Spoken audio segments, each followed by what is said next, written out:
And they told me, start investing in the stock market, buy property young. And so I wrote that down in the notepad. And I walked down to the local bank and I said, I'd like to start investing my babysitting money. You're listening to Nurses on Fire, the podcast for nurses by nurses aspiring to financial independence. I'm your host, Naseema McElroy of Financially Intentional. Let's spark some flames, y'all. This episode is brought to you by the Slay Your Finances Masterclass. Have you started on your journey towards financial independence or want to do better with your money and don't know where to start? Well, this training is for you. I encourage you to head over to financiallyintentional.com/live to sign up for our next free masterclass where I'll teach you the techniques I've used and taught my clients to master money and build wealth. During this free training, you'll learn the most powerful weapon you have at your disposal to launch into financial freedom, the budgeting method that will free up thousands of dollars a month to achieve your financial goals, the common mistakes to avoid while paying off debt, and how to rapidly slay debt. You don't want to miss this. So head over to financiallyintentional.com/live or click the button in the show notes to register for our next free masterclass. Welcome back to the podcast. Today, I have the honor of interviewing Lynn Frair of nursenumbers.com. Lynn began investing at the ripe age of 12. That's right, you guys. I said 12. She first became an ICU nurse as she felt that was the essence of caring for the sickest people. She wanted to learn from the nurses who provided that type of intense care. After a couple of years, she was diagnosed with a brain tumor, which was difficult but changed her life. It totally wiped out their savings, and they had to rebuild from a net worth of zero in 2009. Having the brain tumor crystallized that she values time profoundly, and anything that inhibits her time freedom is subject to scrutiny. She tries to live life with intentionality and financial intentionality, and in January 2019, at the age of 40, she was able to retire from nursing. Lynn is simply amazing, you guys. So without further ado, let's jump into the interview. So today I have the honor of interviewing Lynn Frair of nursenumbers.com. And I could not be happier to have her joining me here because I think in my head that we are the same people. Because we are. We are slightly the same. Yep. And when I first heard Lynn on Choose FI, I was like, where has she been all my life? Like, she's probably going to think I'm creepy, but I need her in my life because we are too much alike. So yeah, I'm going to let you guys be the judge of that. But super honored to have you here, Lynn. And I'm going to give you the opportunity to just do a quick introduction of who you are and what you're doing right now. Thanks, Naseema. Yeah, we must be, I don't know, genetically similar in some ways because there's so many similarities with your leadership background and nursing background and thinking you were going to be pre-med and having two daughters, and our daughters are even named similarly. So it's just wonderful to hear other nurses in the FI financial independence space. We are a bright group of people, and I love that we're coming together to empower other people. Basically, what I'm doing right now is I left traditional employment in January. I was a nurse, and I told my employer that I was going to be taking a mini retirement. I'd been investing since I was 12. And wow. Yes, yep, like you do. And that I was going to take some months or years off, or maybe, I don't know, forever. I didn't know. But what I did know is I had some financial room to kind of decide what I was going to do next. So I left in January of 2019. And naturally, people said, wait a minute, is your husband going to work? Or how's this going to work? And I said, no, we're going to take time and travel, be with our girls. And so I got a lot of questions and a lot of curiosity. And so I started a website for resources for folks and free resources. And then I heard from many people that they really wanted one-on-one time with me to help them with their situations. So I then started a financial coaching model where from my website, I do one-on-one coaching, and it has been, honestly, it's been a blast. It's a bit of a dream come true. So that is what we're doing. I'm working with folks and spending time with my kids and traveling. It's a lot of fun. Where are you currently right now? So situation, I live in Bothell, Washington, just north of Seattle. I work in January. I've left traditional work. I still work. I'm a mom and I do a lot of fun things. But two little girls, my husband, who is a chef, and we live a great life of travel and working with folks and basically fulfilling our passion. So that's where we are now. So I know you started investing at 12, but what was really your turning point where you were just like, I don't necessarily want to have to work for the rest of my life? Yeah, Naseema. So I was investing pretty young. We were doing quite well. And then I became a new nurse and went right into the ICU. And after a while there, I found out that I actually had a brain tumor. So I had that removed. And then I had to kind of learn how to walk again. Basically, I had really bad balance after that. No big thing, no big deal. You just had to learn how to walk again. Like you do. Well, my strength was still good. I told you I'm a little bit sometimes of an optimist in a ridiculous way, but I was just really, it was like walking on a rocky ship all the time. So I couldn't really tell where my feet were in space. So I had to, do occupational therapy. I'd lost my balance, basically, my hearing and my balance in my left ear. So after I recovered from that, went back into the ICU as a nurse, and, I was released to do so. But the longer shifts, it just was a bit harder for me to do. It just wasn't the right match in that time. So I went into, and also all that good investing we had done, it was all wiped out financially. So we were back down to zero, net worth of zero again. And so I went into home health care and then eventually hospice, which I absolutely love. And hospice looks at the care of the entire person, their whole body, their systems, their quality of life, their family. It's everything that I love, quality of life. Well, it's actually, that's their nursing model, right? Yeah. Well, supposedly, yeah. but then we get put under, this medical model. So we kind of lose a little bit of that. So when you went back into that, I can imagine it was just like, okay, this is it. This is what I was supposed to be doing. I absolutely think that theoretically our model would be looking at every aspect of the integration of the human body and the integration of the family and the home environment. We're just limited by time and insurance constraints. And in hospice, I felt like we had a little bit better than usual ability to look at the broader picture for folks. So I was very drawn to it. I did not expect to be. I was an ICU nurse, so I really didn't expect to be, but I ended up loving it. And I think the combination of my own brain tumor and also seeing people at end of life, I know this sounds kind of dire, but honestly, it was the most enlightening, beautiful experience to be able to meet with people and their families and to get really clear about what do I value and how do I value my time. And I realized that I really value my time tremendously, and that whatever decision that I make affects how much time I have. And if I choose to buy things that have a repeated expense, it kind of messes with my time freedom. And I honestly didn't like that.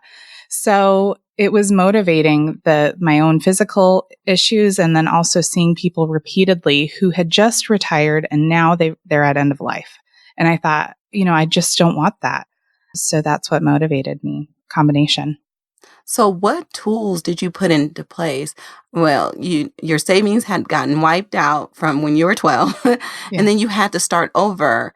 What tools allowed you to build back up from that place, from nothing, and from struggling health-wise? Yeah, I think that what I looked at, often when you're in a very dire situation, there's a couple of different roads you can take, and often they can be quite the opposite. So, for example, when I was recovering from the brain tumor, that was also the time where the stock market was doing very, very, very poorly. So you would think everything is culminating in this horrible spot for me. But the thing is, when the stock market really starts declining, your purchasing power really increases. And I was in it for the long game. And a lot of folks around me were very worried. And honestly, I was worried about what was going to happen with myself physically. But I did know that I was still in my 20s. I had time on my side. I know the numbers around how quickly markets tend to recover after a crash. And I decided to pay off debt. I hate debt because, again, it messes with my freedom. And I don't want things messing with my time freedom. And then the combination of sort of recovering and basically putting everything into a lot of things into the stock market and allowing enough time, that those tools of sort of looking at the longer game were immensely helpful, especially when people around me are acting sort of emotionally about what's going to happen and what is happening in the short term, to kind of pull back and look at what do I want in the next 5 years or 10 years rather than what do I want right now. Very, very helpful. So basically, Lynn, like you're psychic and just super smart and analytical because you time that like nobody's business. I know. And I know, and it's not, and I know you did not purposely time the market, but your timing was impeccable. Like, and you know, a lot of us had that opportunity, not saying that like you're super lucky. We all had that opportunity. But what you had and what I respected and what I wish I had more of was the ability to step back and see the end game, the long game, and also to be able to put the numbers behind it to back it up. Like, because like usually when I do that, I get into like this super woo woo kind of like world where numbers don't fit. And like, I'm trying to manifest things and I'm just like, you know, so those two things don't merge very well with me. And I'm not great with numbers, even though I'm a nurse too. But like that's super challenging for me. But I really think that that's your superpower. Oh, well, thank you. It's nice to know that I have a superpower. You could tell my husband. I don't know but I think that there's a few things that I do when markets start. So you asked for this assessment portion about tools. There's a few things that I mentally do. So I study behavioral economics for fun, like you do. I study what do people do when they're faced with financial situations? How do they behave and how does that help them or hurt them? And so some of the things that I personally do is, so the stock market is taking a big crash down, let's say. What people's instinct? Oh, I need to get out. I need to panic. Everybody else is getting out. I need to get out before it goes even lower. All those things. Well, so I go back to the data. So the data says that on average, if we're looking at the US stock market, it goes up more days than it goes down. So I think, tomorrow it is slightly more likely that it'll go up versus going down. I also look at often markets recover, the US market or the S&P 500, or if you look at the broader market, they often recover within 2 years and almost always within 4. So then I think, gosh, can I hold out for 2 years or 4 years? And if not, maybe I have too much in stocks. And that's something I should have probably looked at, before that point. And then I also ask myself, am I acting emotionally? Emotionally does not help us in investing. It hurts us. And the other thing I do is think of this study. So Fidelity, I haven't been able to find the actual study, and I probably should, but I have heard that Fidelity did a study of the investors that had the best outcomes over time. And the legend is that the people who had the best outcomes, number one, were dead people.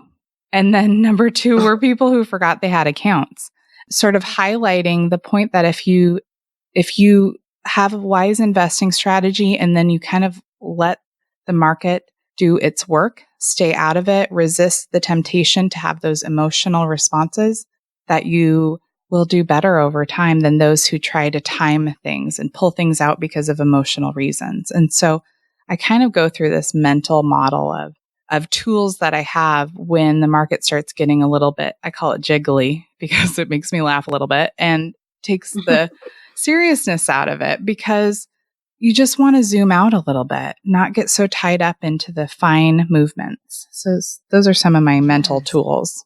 I love it, Lynn. And for somebody who studies behavioral what is it? Behavioral economics. Behavioral economics, like for fun, like Yeah. what? Yeah. I mean, but the thing is that you don't have to even understand it at that level. No. Just understand, take your feelings out of it, keep on doing things repetitively, take and just don't get caught up in the hype Yeah. of what's going on out there in the news and in the market, and just stay steadfast. Yeah. It doesn't even have to be a lot of money. Just keep on doing the things repetitively, Yeah. and you can set yourself up for a good future. I Yeah. think that's awesome. So I know you're out here living your best life right now, Lynn. I like The it. retired life. But outside of, I mean, you've already hit your FI number, you've already hit your financial independence goal, but ultimately, what is like the ultimate outcome like that you want to get from your platform or from the work that you're doing? Like, what do you want to see in your life, and how do you want to impact others? That, Naseema, is such a good question. I was talking to you earlier today. My initial goals when I retired was to sleep in every day and to watch Netflix. and I Yes, failed on life goals. I Yes. know. Honestly, that kept me motivated to go, okay, I'll be able to sleep in and I'm going to watch Game of Thrones, which I hear about all Yes. the time, but I've never seen, and all these things that I've not done. So those are some of my goals. And I actually haven't, I think I might have slept in one day, but my body's used to waking up early. So what I'm learning is that this retirement, or whatever you want to call it, time away from traditional work or sabbatical, or is changing all the time. And the beauty of it is you can just kind of go with your bliss. And so that's what I'm doing. Is I love working with people on making their life better. And I have this kind of crazy nursing meets finance optimization brain. And so it seems to make sense to put it to some good use. And Yes. yeah, there seems to be value in that. People are finding a lot of value in that. So at first I was giving it all away. I was meeting with people one-on-one for free. And then the demand was so much, and then it was a full-time job, that I decided to put some limits on it. It's not a very scalable model, so I may have to change it at some point. But what I would Yes, we will honestly, change that. you see, Naseema, you see the future already. You probably know exactly what's going to happen, but I don't. And I love talking with people. I love speaking about how to improve people's quality of life. I mean, we've got limited time here on this earth. A lot of people want to spend more time with their family. They want to spend more time taking care of their health. And so I love helping people find those different avenues and paths where they can live the life that they want to. And I think that is honestly like one of the reasons I get up every day, is to kiss my pumpkins and have waffles with them in the morning, which we do every morning. And then I go up to my office sometimes and I get to work with folks on designing their life. And then other days I'm off traveling or something with the kiddos, or taking them to the library for a field trip. And I just want that for other people, honestly. I think that that's amazing. And I think that if you always have a goal to give, you will always be successful in life. So no matter what you do, you're setting yourself up for success, because it's all about service, and it's all about what you're doing for other people. And people need you. Yeah. We need you. I need you, Yeah, girl. I know we got to do something. There's so much opportunity for folks to live lives that are incrementally better. I mean, they don't have to wait to the point where they're financially independent to start living these incrementally better lives now, where they're doing these little tweaks that help their health or their finance, and often they're related, in fact, which is the beautiful thing, is that by taking care of some of these things, the life starts just sort of beautifully unfolding over time in a way that compounds over time to be really quite remarkable. And a lot of folks won't be able to envision, retiring really, really young, or even some folks even on time. But almost everybody, in fact, everybody that I've met has a way and a path to make their life incrementally better once they get clear on what it is they want and kind of start looking at what they're doing that doesn't really add value to their life or to the life of those around them, and start doing tweaks that way. It's really, really powerful. I have the advantage of knowing kind of your background Yeah. all summed together. And you summarize that in everything that you said. But I want to give people like kind of more of a linear picture of what was going on in your life. Yeah. So I was raised, my mom was sick a lot of the times when I was growing up. And so I was raised primarily by my dad, and my parents are absolutely wonderful. I feel very, very grateful for that. But I did know at a pretty early age, I suspected that I would be responsible for going to college financially. I suspected that. And I very much wanted to go to college. So I started a babysitting business around the age of 12. And I was very, Okay, yeah, hold on. Let's stop. yeah. Let's stop because, okay, so this is where I'm talking about me and Lynn are the same people. So I was raised by my dad. My mom was sick, but more like mentally ill sick. So my dad raised Yeah. me. That was my mom too. And It was mental illness. okay. Yeah. Yeah. I didn't want to assume. Yeah, bless her heart, and she's a lovely human. But yes, that's what was Yes. predominantly what was Yeah. going on. Yes. Yeah. We'll talk more about that. But also babysitting was my jam. Was it? Yeah. Like that was my thing. Like I was always like I was the oldest from my dad. And so I always babysat my siblings. And so that just automatically went into me babysitting other kids. Yes. So like I'm telling you, when I hear a story, I'm just like, we're the same people. Yeah. Anyway, sorry. No, I Go ahead. think that is really, really funny. I didn't even know that part about our similarities. But yeah, I started a babysitting business, and I became really popular because while I was babysitting, I would also clean their house. And so they came back to happy kids, What? tucked in. Yeah. And their house was cleaner than the way they left it. So I was providing tremendous value. I'm like, oh, I need one of those in my life. I need like a mini version of me. Girl, like you created like your own little market niche. Like you had it on lock. Like there was no other babysitter out there like you. So I had a good flow of clients. I didn't call them clients then, I was a kid, but I always was in demand. And so I had to start outsourcing to my other friends. And so, because I just couldn't keep up with the volume. And that was kind of cool because I get to pick my favorite clients, or my favorite parents. And anyway, I worked a lot, and I often was able to, even with babysitting and cleaning the house, I was often able also to get some homework done. So it worked out in a lot of different ways. And so suspecting that I'd be on the hook for figuring out about the future of college and financing that, I started investing. And what happened was I took a bus to a woman in business conference, and because, I wasn't driving and it wasn't called girls in business. It was women in business. And I thought, okay, I got to see what they're doing. So I went there and I asked. And how old were you at this time? I was really young, and I was way before I was driving. So I was probably somewhere around starting the baby, like 12, 13, maybe 14. It was well before I was driving. And wow. I think I was 12. I think it was right around that, because I started going, okay, and how can I efficiently use this money for my future? So I don't know exactly the chronology, but very, very close to that 12-year-old range. I took them. Yeah. So I went to the conference, Women in Business Conference, and I said, I'm Lynn. I've got age on my side. And, I'm however old I was, I think it was 12. And I'd like to know what you would do if you were my age. And so I remember I had a notepad and I wrote down everything they told me. And they told me, start investing in the stock market, buy property young. And so I wrote that down in the notepad.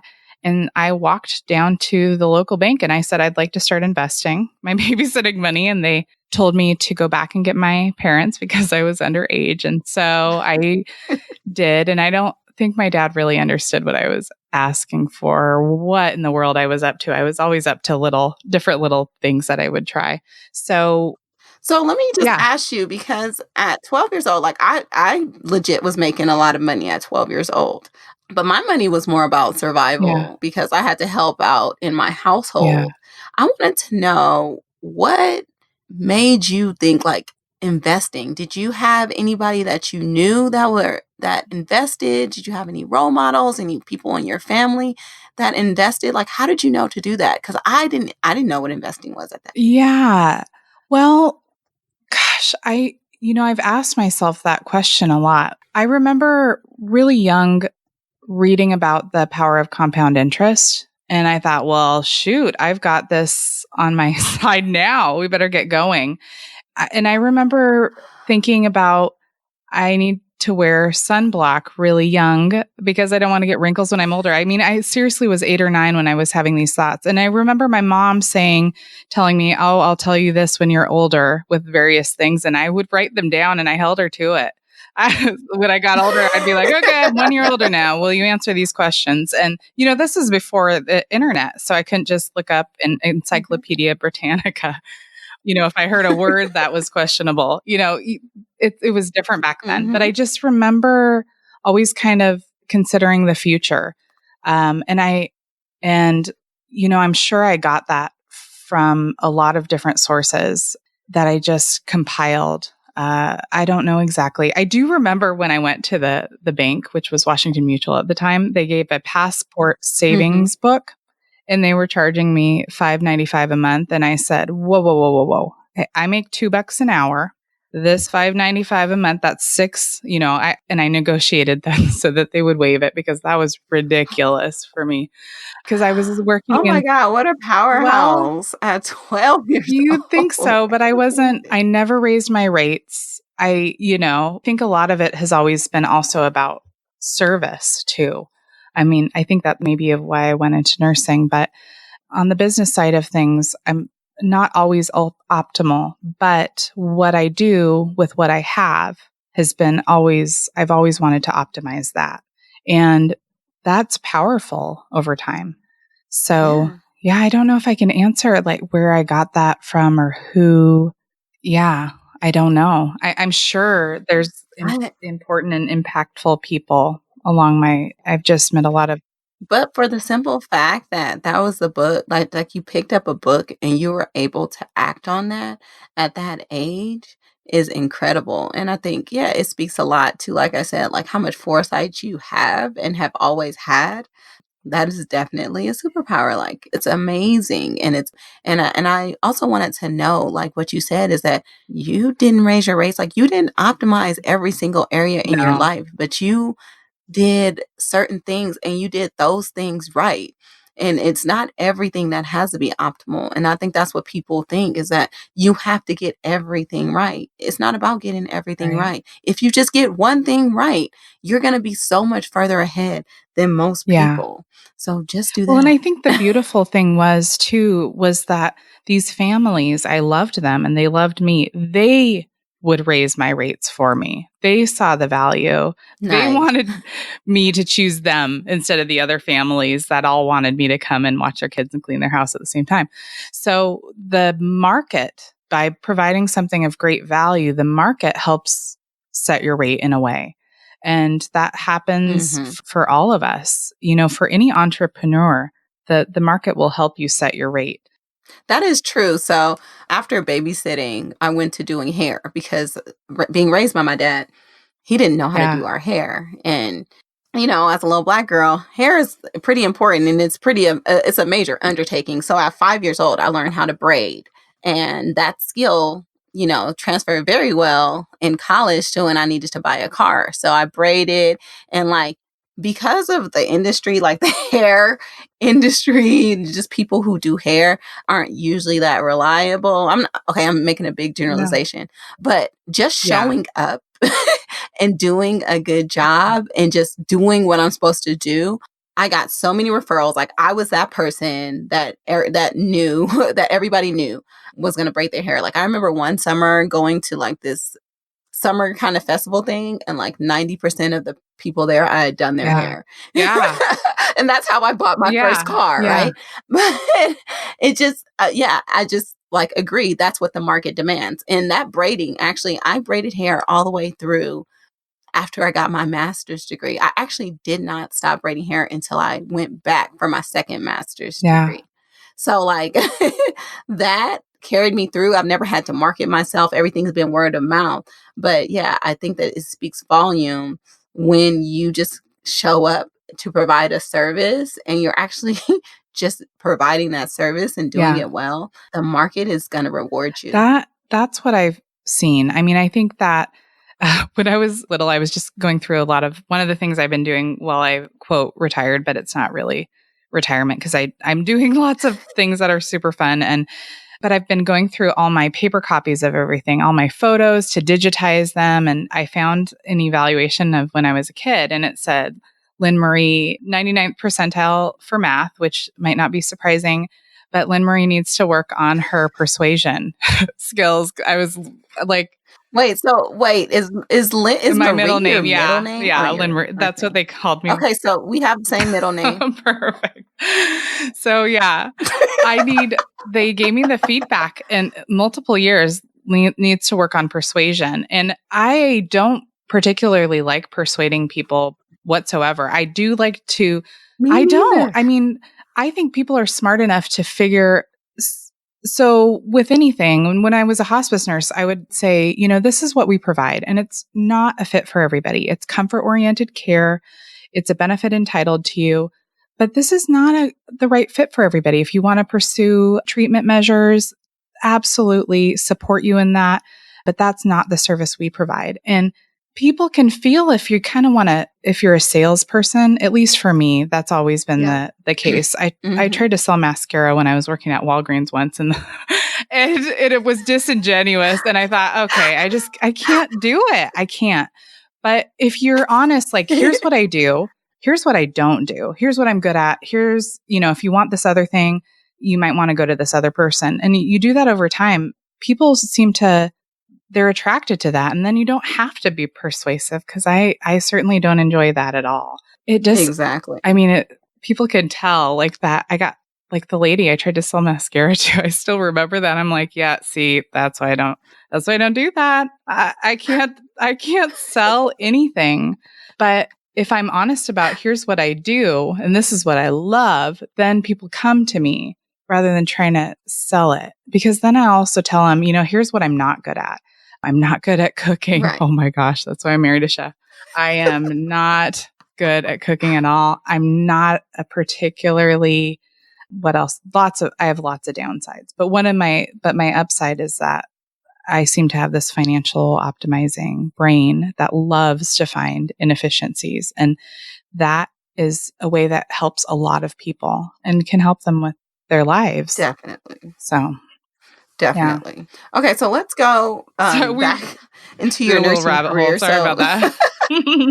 No, but that was perfect. So I love your story on how you went to the director of the ICU department. And, this is something I know, but most people who aren't nurses don't know that you don't just land an ICU day shift job easily. Can you talk to how you landed that day shift ICU job? And then I have another story kind of similar to yours, which I'll share with you. Yeah, I would love to hear. It's so funny, the coincidences. So, I think one of these, Naseema, one of my maybe good sides or downsides is that I'm just very optimistic that I believe I can do what I set my mind to. And I thought, gosh, I want to work in the ICU. So how am I going to figure out how to do that? So I think my teachers knew of the ICU director. And so I went to her and I was very interested in working in the ICU. And I went to her, I think it was a full actually year and a half. At first it was I said a year, but I think it was actually a year and a half before I was going to graduate. And I said that I would like to be an ICU nurse upon graduation, and whatever she would say would make me eligible to do or would increase my eligibility, I would be happy to do it. And so she told me all the things I should do, and I did them. And a few months later, I can't remember the exact chronology because it's been a while, but they hired me as a nurse tech. And so that's like so a lot of folks in nursing know this. It's kind of like you're not quite a nurse yet. You don't have your RN license. You are presuming to be, you kind of work at the function of a CNA. And I think they're also previewing you. You know, is this going to be a good fit? Right. Is this going to be, will this work out? So I worked as a nurse tech in the ICU. I think for about a year before graduation. So all the while doing all these things that she recommended. I had great recommendations. My grades were good. What year did you come out of nursing school? 2006. Yeah. Okay. So I came out of nursing school in 2006. I became a tech for them in 2005. Okay. And, you know, at some point along the way, I came back to interview. There was a point where night shift was considered. I considered they had night shift positions. Most places often have night shift positions, certainly before day shift positions, particularly for new grads. So that was an option. Right. I tested it. I had a really hard time adjusting to nights. My body it's hard for a lot of people. I had a really hard time to the point where I kind of worried about my safety and my patient's safety. And so I was just honest and I said, gosh, I really want to work here. You have day shift and night shift. I know night shift pays a premium, but I really feel like it's in the best interest of everybody, patients all around. I would love to choose the day shift. So I think some of it's luck. Some of it was just honesty. Some of it was hard work. But I think it's very surprising if you just kind of say in a confident yet humble way, you know, I'd really love to do this thing in like a year and a half. You know, you're planning ahead. You're clear about your intention. And I will do what you think makes sense in order to accomplish that. People are generally very receptive to that because you're not showing that you're clearly able to do and willing to do the work and that you have follow-up. And most people just don't think that far ahead. And so just by doing that, right. You know. So what was your story?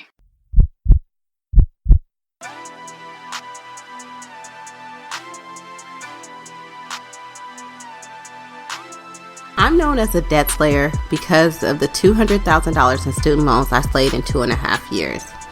I hated those loans and dealing with the loan servicers. I was head down and focused and wanted to get rid of the debt as soon as possible. Knocking out these loans and seeing a zero loan balance was one of the most liberating feelings I have ever felt. But recently I learned that by not optimizing my student loan payoff strategy, I lost money. I'm talking about big money, y'all. I could have saved $80,000 if I had a customized student loan plan by the team at Student Loan Planner.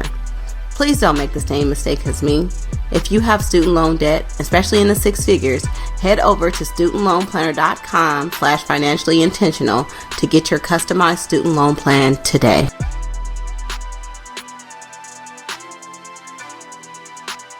Do you know how your retirement funds are invested? Do you know how much you're paying in fees? Chances are you're on the same boat as some of my coworkers. Some of them set up their retirement when they first got hired and never looked at it again.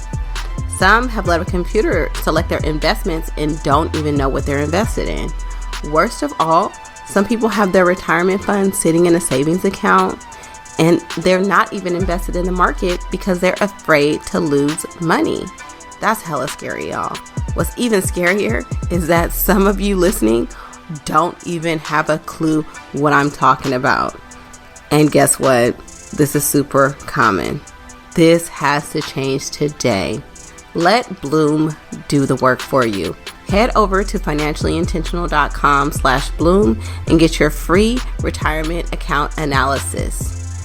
They'll check and see if your retirement account is optimized for you, and they'll let you know if you're paying too much in fees. That's Bloom with 3 O's.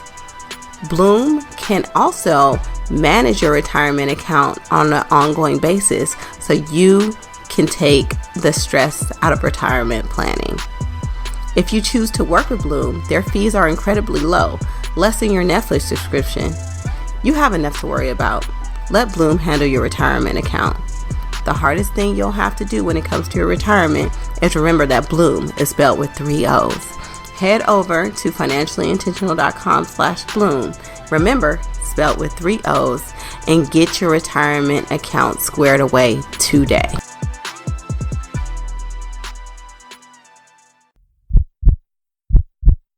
So my story isn't exactly like that, but just kind of in that same realm of how I got my job. So the reason why I asked you when you came out of nursing school is because I came out of nursing school in 2009. So that was a recession. And I think it was similar in Seattle, but they weren't hiring new grad nurses, right? The one thing that I had to my advantage is, so I was in a class of 83 people. I went to UCSF, so I did an accelerated nursing program. So we had a large class, and most of us are like second-time career people. Anyway, but so I know we spoke offline about how I quit administration in 2000 and 2007. And then I kind of just spent like a year kind of heads down doing my prereqs. Well, when I was finishing up my prereqs, I actually got a call that my grandfather had been diagnosed with cancer. So I had moved to Houston for a little while. And so I decided to move back home to Oakland. I actually moved in with my grandfather because me and my grandfather have a really close relationship. And so like I was living off of unemployment doing my prereqs, but that was running out and it's more expensive to live in California, right? So I was faced with getting a job and I knew I wanted to go to nursing school. So I wasn't like looking for a career job like in healthcare administration. So I did something that most people wouldn't do. And I took a job through a staffing agency as a secretary. Yeah. So I was a secretary at this county hospital, not too far from Oakland. And it was in a little city that I'd never been to called Martinez. And I thought it was pretty cool. And so I ended up being the secretary to the nursing administration office. So I was working under people who I used to have those, I was in those administrative roles. Even though I wasn't a nurse, I was in those management roles. And I never really told anybody, but I just went there every day and I just did my job. And I feel like I did a really, really good job. But I mean, I knew what the purpose was. It was just serving, a short-term financial purpose while I went back to school. But, I showed up every day. All the nursing staff got to know me. They trusted me. They would give me little projects on the side and I always just knock them out the park. And I just showed up for them with no expectations, obviously. But that's just how I work. And so I go through nursing school and then it's time to get jobs. And I remember, UCSF has its own medical center. And I remember the chief nursing officer at UCSF talking to our class, basically like, listen, this is like a very challenging time in nursing. We basically don't have jobs for you guys, like, and good luck finding jobs other places. And I was just like, wow, like, so I just spent all this time in school, quit my career and I'm not going to have a job. And I didn't even put myself out there. One of the staffing people at the hospital that I worked with was like, you graduated, right? I was like, yeah. She was like, I'm going to tell the nurse managers in our staffing meeting this morning. And I was like, okay. I got an email from all the managers offering me positions in their department. Wow. No way. So I ended up going into perinatal care and then later labor and delivery because I was going into the family nurse practitioner program at UCSF. But I just, those stories, even though they're not the same, it's just like about doing the things most people won't do to get a job.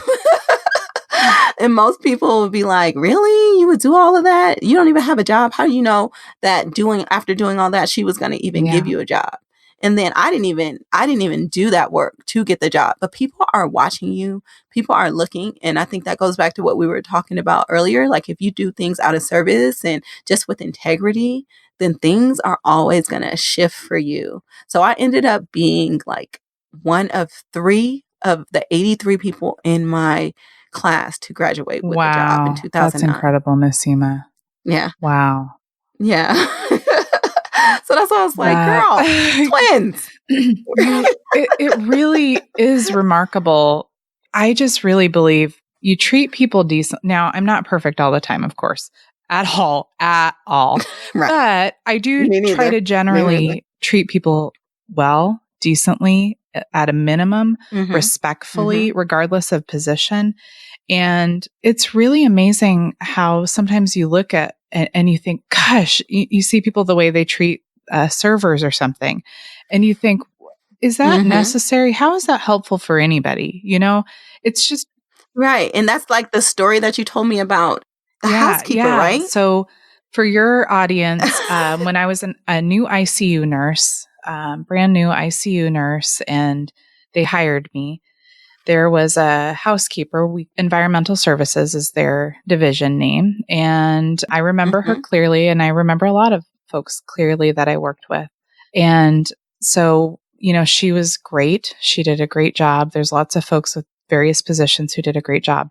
And fast forward 10 years, actually not even that long, I had left the ICU, had the brain tumor, learned how to walk again, went to home care, went to hospice, got promoted to charge nurse, got promoted to manager for outpatient, and then got promoted to manager of the entire inpatient facility, which was 55 people reporting to me directly and the total operations management of the building.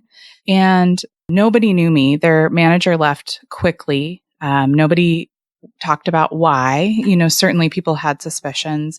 My job was to help support the staff. That's how I saw it. So, I certainly had guesses, but I really didn't know. And nobody knew me. So here I am. I'm young. I'm 34, which was younger certainly than many of the staff members. And so I walk in there as an unknown, fairly young person. And it was hard to gain trust. People were understandably suspicious of me.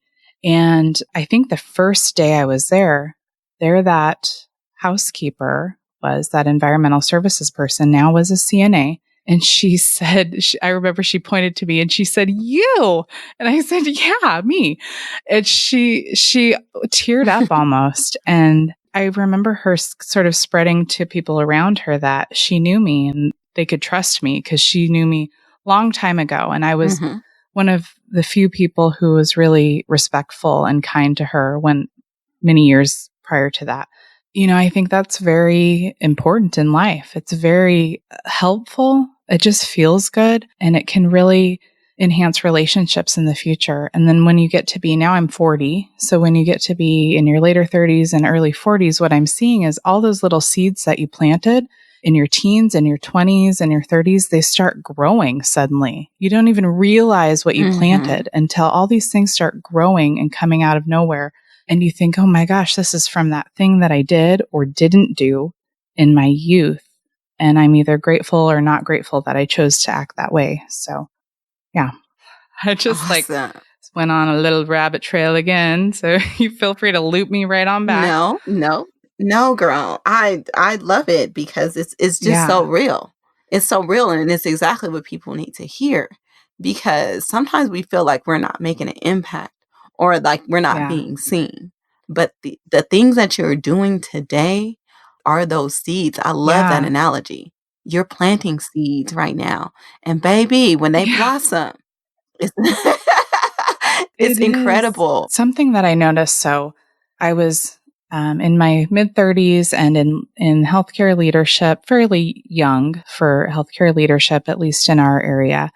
And all of a sudden, people started going to me as the resource or the person to consult with, or maybe come over to our hospital or division and show us what you're doing. And it was like I woke up one day and I thought, oh my gosh, I've always kind of felt like I knew what I was doing, relatively.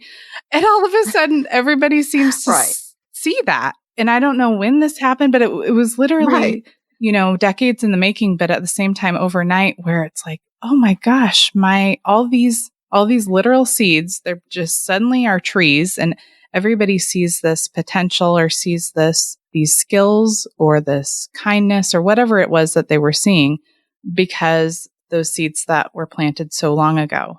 were nurtured along the way, and you don't even need to know how they're going to grow in the future. You just keep doing it, and some seeds will just roll into the gutter and that's okay.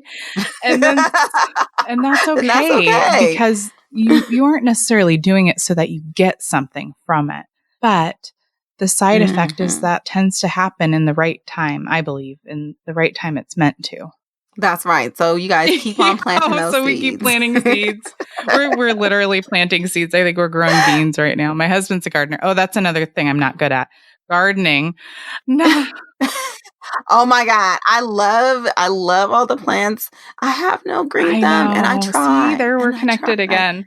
And I just biology degree, not such a good gardener. It's just a shame. I can keep humans alive better, but my husband's really good at gardening. So it's good we call it aces in their places. So he does the gardening and he cooks and I do the dishes because I'm much better at that.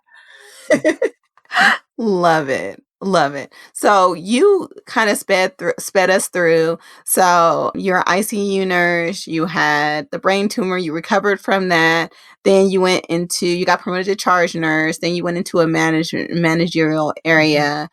And when did you transition to hospice? About 10 years ago. So it was short. Gosh, okay. Yeah.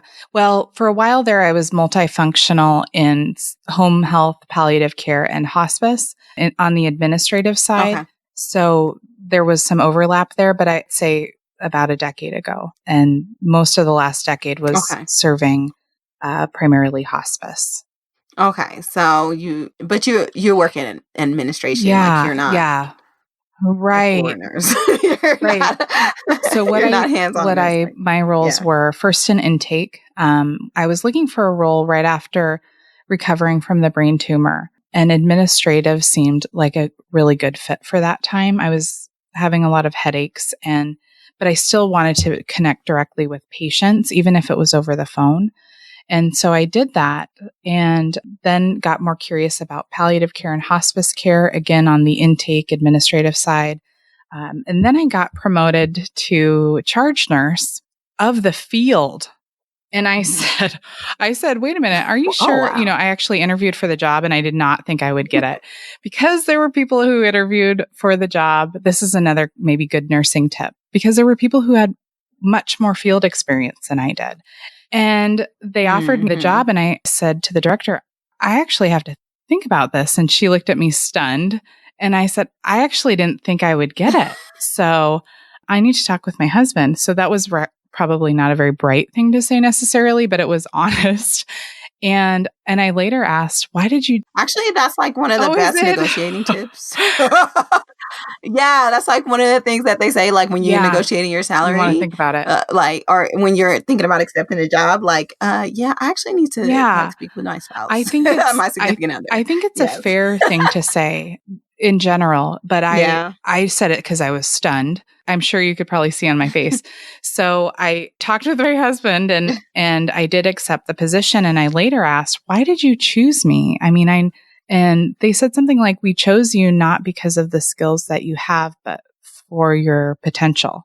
And I thought, oh, I think they're a little out of their minds. But then after I, and plus I was young, so I was, early 30s. And hospice nurses, at least where we are, most of them are over that age. So I certainly was younger than average. So later, once I got into leadership, I realized exactly what they were talking about. I think a wise hiring manager looks for potential rather than existing skills. They look for fit as far as, like, does this person have the potential to provide great care, work in a supportive environment? Yeah, that's a word right there. Like, look for potential. Yeah, not that's fit. Exactly it. So I realized the wisdom of that a little bit later. But that was how that transition happened. Nice. So now you're doing hospice nursing for all these years, and then you're like, you know what? I've set myself up. Yeah. Now I'm kind of ready to leave and transition out. So it was a transition period, which I really do recommend. So at the age of 37, at this point I had two girls about 19 months apart from each other. And my husband, who's fantastic, had been a stay-at-home dad primarily for them. So at the age of 37, I'm in leadership and working a lot. I decided to scale back to part-time, and my part-time role was 7 on, 7 off. And because I had been there for a number of years, I had a lot of PTO. And so what that ended up being was almost 30 weeks off a year. So working about 22 weeks and having 30 weeks off. I'm overemphasizing that because people said 13, that's amazing. No, 30 weeks off a year. 13 is amazing too. That's crazy. Okay, let's just remind people there are 52 weeks exactly. Yeah. Well, I think it's just sort of a stunning number, especially in the US. So I said I'm going to be working as an hourly nurse back in intake, which is where I began in hospice. And people naturally assumed my husband would go back to work or start work. And I said, nope, he's going to continue to be with the pumpkins. And then that's when the question started, because I'm 37 and we live in a high cost of living area. We have a couple of girls. The math didn't make sense for most people. So that's when I found out somebody compared me to Mr. Money Mustache, the blogger. And so I started Googling and looking up what that meant. And we have some similarities, but we're pretty different. But the basic principle of saving and investing a decent portion of your income, that part is very similar. So after I left that administrative job, I started learning more about the FIRE movement, realizing there's this whole movement of people doing what I've been doing for a long time. And I need to find out about these people and join forces and inspire and also learn from and be inspired. So that's what I did. So that started at 37. And then at the age of 39, so I worked part-time for a couple of years, which I recommend as you're transitioning and phasing out of traditional employment. Then at the age of 39 in August of 2018, I let my employer know that I would be taking a mini retirement or sabbatical, or I would be leaving essentially. I did offer to stay per diem, but I was so darn picky about what I wanted to do per diem. I said, I was making things up really. And I knew they didn't have probably the flexibility to design a job for me, nor did I really expect them to. But I said, this is the way that I would be able to stay with you guys doing these audits that I love, which is so geeky, but I love it. They just didn't have that. And I knew that was a good possibility. And I said, okay, well, my last day will be in January.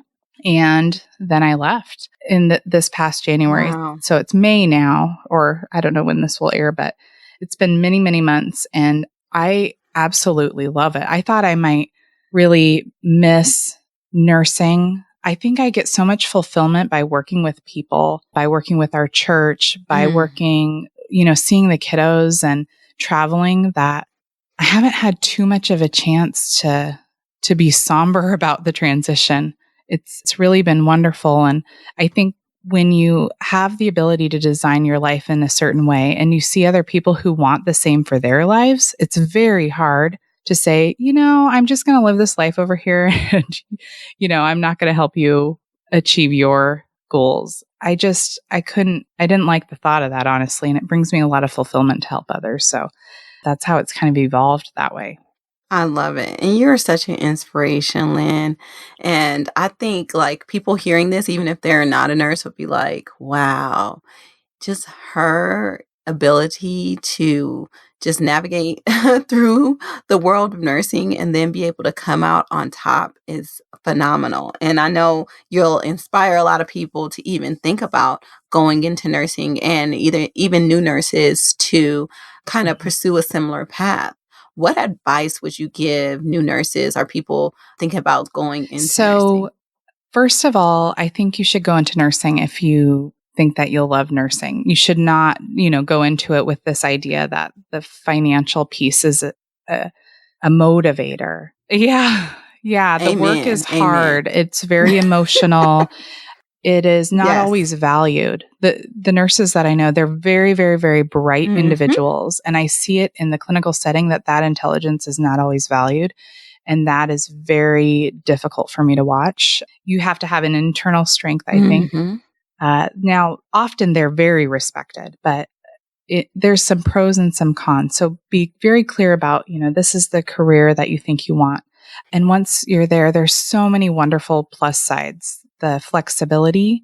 So for nurses, my suggestion would be to always try to keep learning, always try to grow and expand your skills, be multifunctional. I loved being multifunctional.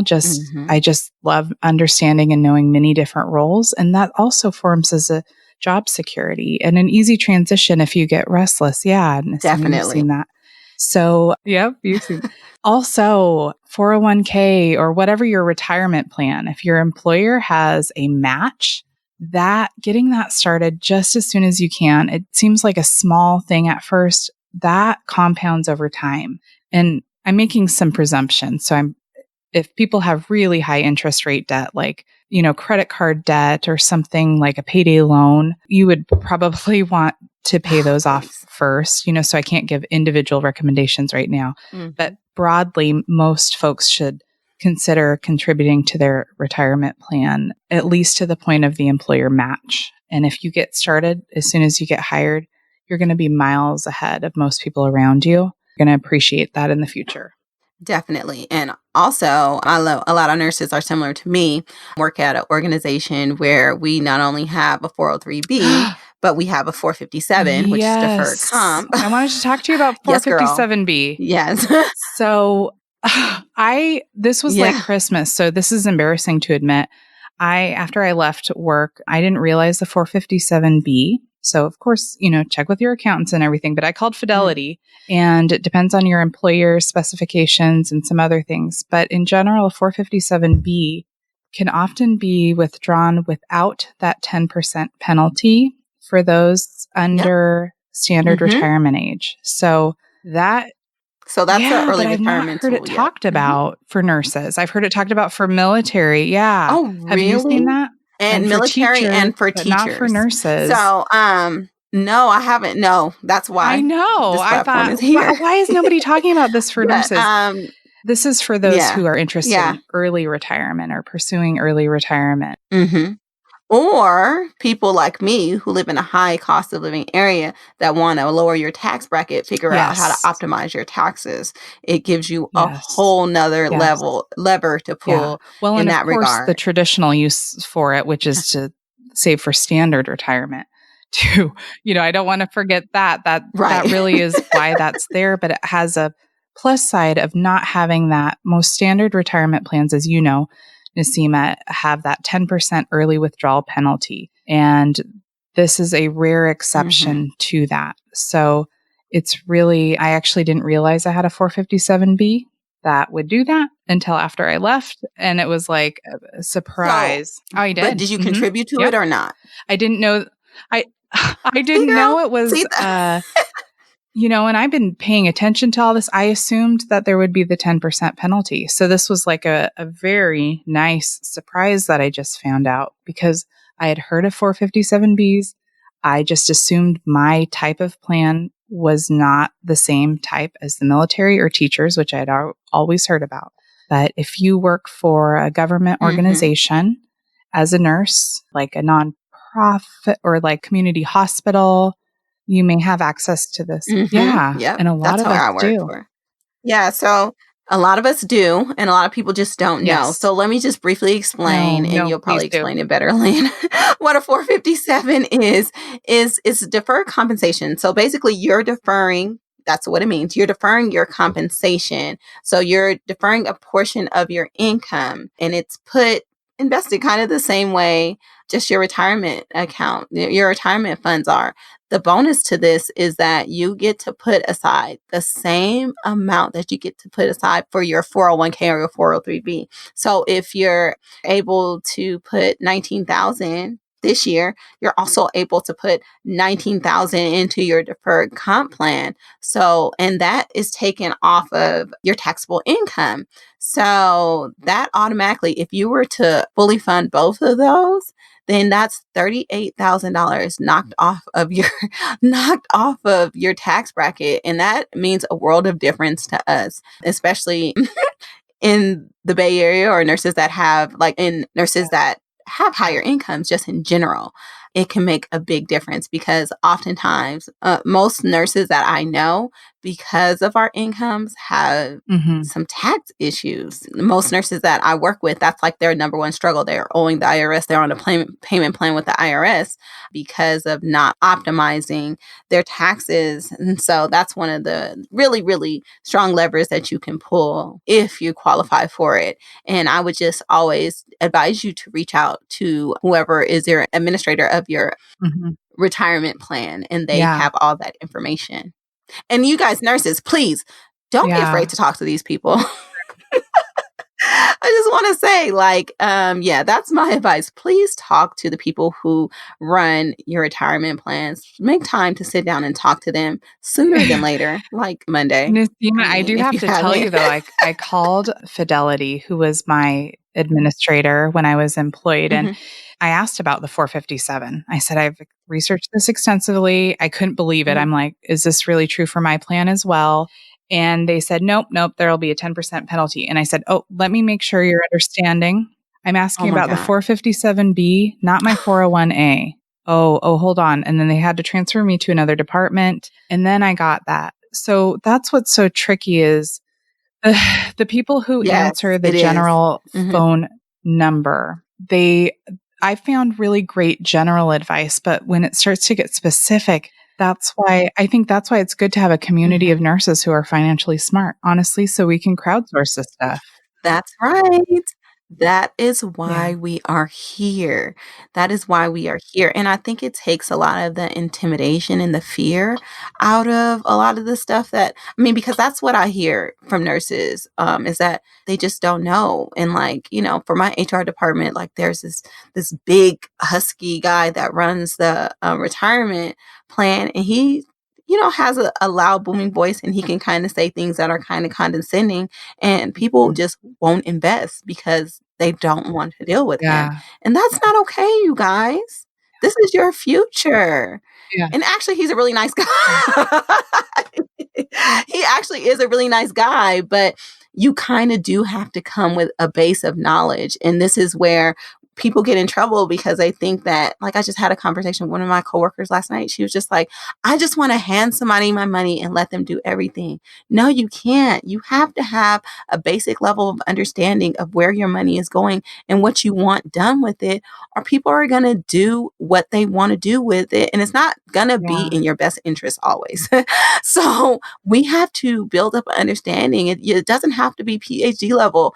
These are some really basic things. But if you know that you have a community that you can lean on and that you can trust and that you can ask questions without the fear of judgment, I think that that's so powerful. And that's why I think it's important and I think that it's major that people like you, Lynn, are sharing your story and you have your platform available. So I appreciate you so much for everything that you're doing. You're just a phenomenal person all the way around. And I'm honored that I even, have the opportunity to get to know you, because, wow, you just blow my mind with all the things that you've been able to create, all the things that you've been able to overcome, and the potential that I just see for you. So I appreciate you so much. And I thank you so much for just even responding to me. You could have just thought, this crazy person, who is this girl reaching out to me? I'm that's how I felt. I was just like, no, I checked out your website, and I love it, because your website, Financially Intentional, that is what I'm all about. Is these are all decisions that we make every day, and they all have different outcomes, and you can take control of those outcomes with some intentionality. And that's what's so cool about it. And you can sort of question these assumptions that you have about the way you have to live your life, or the things you have to buy, or the things that you think bring value. You get to do that in life. But we usually just go to the default because it just is easier. But if we take a little time to question our default mode, it just pays not to have cheesy financial references, but it pays dividends over time. It pays dividends. Oh gosh, I'm sorry, that was really bad, but it really does. No, that was awesome. Over time in really, really powerful ways. And, I feel it right now we're at the point where we just kind of are coasting, I guess you could call it. And I keep thinking I'm going to wake up and this is going to be like a dream and I'm going to have the alarm going off. And in fact, my daughter, I had to set an alarm the other day and she's like, "What's wrong? Are we having a fire?" And because she forgot and I said, "No, honey, that's an alarm clock." Because we haven't had to set one in so long. So I keep thinking I'm going to wake up from this dream. And, certainly some bad things will happen in our life and bad things happen in everybody's life. But the fact that we can kind of pause and, when I do my website, I don't have to set it up in a way that I don't want to because I get to choose. I mean, that is just so cool. And I honestly would love that for everybody. We could create so many great things. We could solve a lot of problems if we have people who have the space to think intelligently and creatively about these solutions that we could have in the world. It's just pretty cool and inspiring to me. I think that's awesome. And I think you just summed everything up so beautifully. But Lynn, I want you to share with us how we can get in contact with you further. I know everybody's going to be like, I have to know Lynn too. She's going to be my BFF too. Just don't ask me to cook for you. Yeah, I tried to cook for my husband when we met. I made one meal and he's like, "Well, that was a nice try." And but I do love working with finance and optimizing people's lives. And I'm at Nurse Numbers, so NURSE plural.com. And you can see I have free material there. So if you're a DIY person and you want to just see the best, what I think is some of the best content, read and research yourself, I've got what I think is a nice section there. And if you are somebody who would like to schedule one-on-one time, that's also available through the website. I do sometimes have quite a wait, but that it's still, I respond to everybody. And I just love doing that type of work with folks. And definitely all the links will be in the show notes. So if you're driving or on the road, don't worry about trying to stop and rush and write that down. It'll be in the show notes. But Lynn, I just want to thank you so much for sacrificing your precious time to spend with me. Yeah, that's a compliment because I am kind of fussy and I did want to spend time with you. Yeah, I do. I think this is so wonderful that you're starting a podcast for this.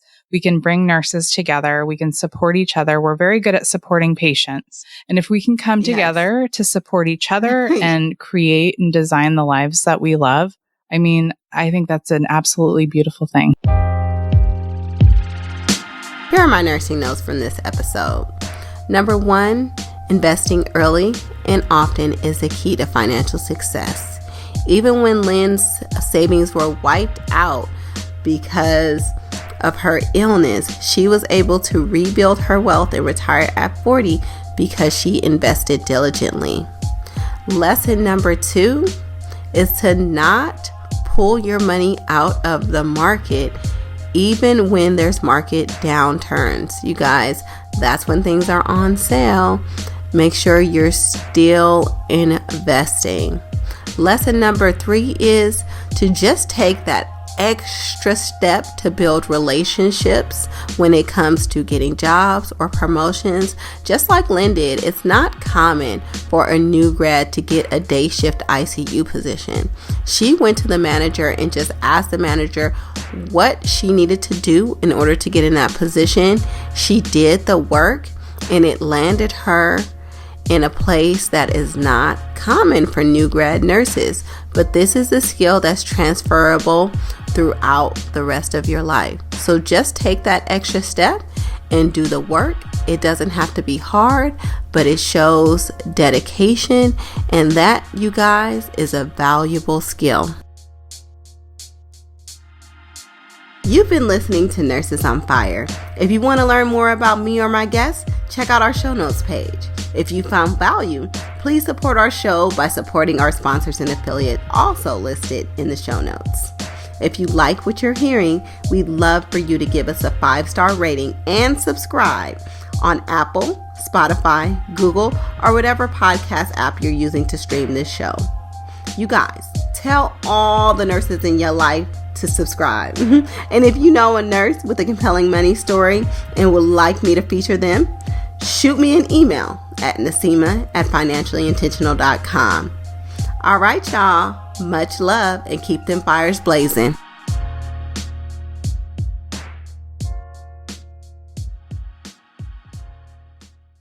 Thank you for listening to my mommy's podcast. Don't forget to subscribe. Bye-bye.